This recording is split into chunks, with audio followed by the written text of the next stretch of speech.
Since its birth in the 1860s, John M Henderson has earned a reputation for engineering excellence in the manufacture of mechanical handling equipment, mainly for the steel industry.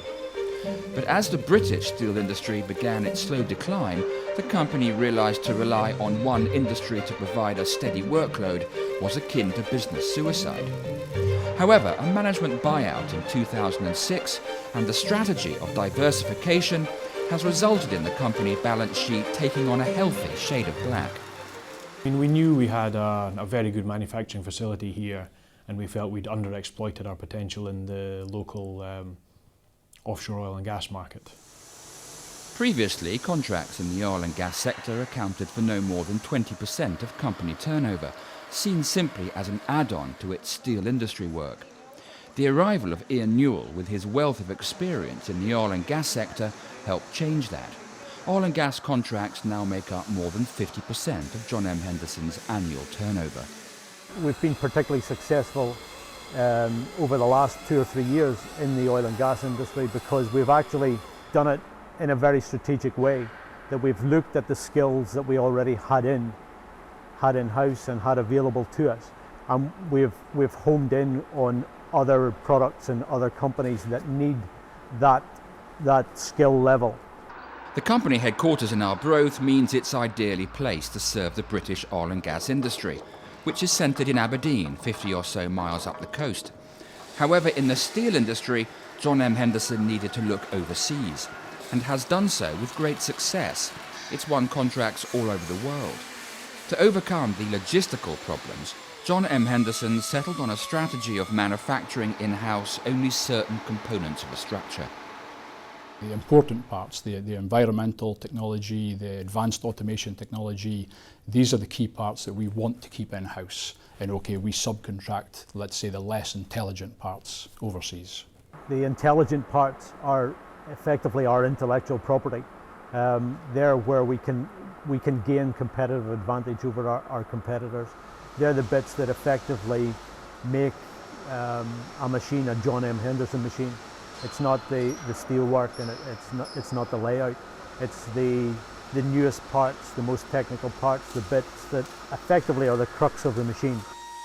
The winning of important new contracts in both the steel and oil and gas industries is partly down to a company decision not to employ a bona fide sales team, instead to give that responsibility to its managers.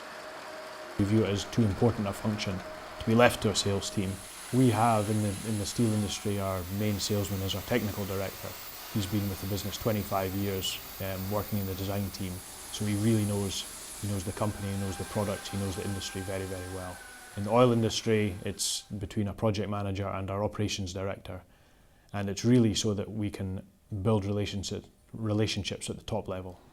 The desire to diversify has given the company a reputation for flexibility. But another attribute integral to the company's renaissance is innovation. John M Henderson is one of the leaders in the design, manufacture and installation of coke oven machinery. Over 40 countries around the world invest in coke production. With basic production costs being driven down, companies are increasingly willing to spend more on environmental solutions. Using the very latest 3D CAD technology, John M Henderson's design team drew up blueprints for a piece of coke oven machinery, a charge car with zero emissions telescopes, that not only reduces coke oven emissions, but reduces the manning levels in dangerous work environments.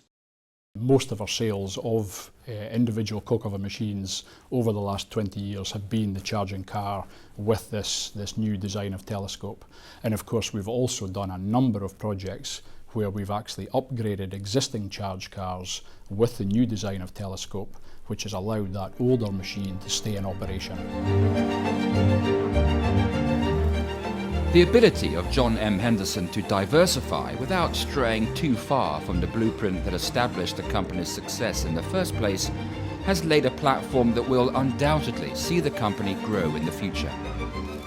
It's a competitive world in manufacturing, and it's very difficult to take in new products, new processes, something that's unfamiliar to you, and try and sell that aggressively to your customers.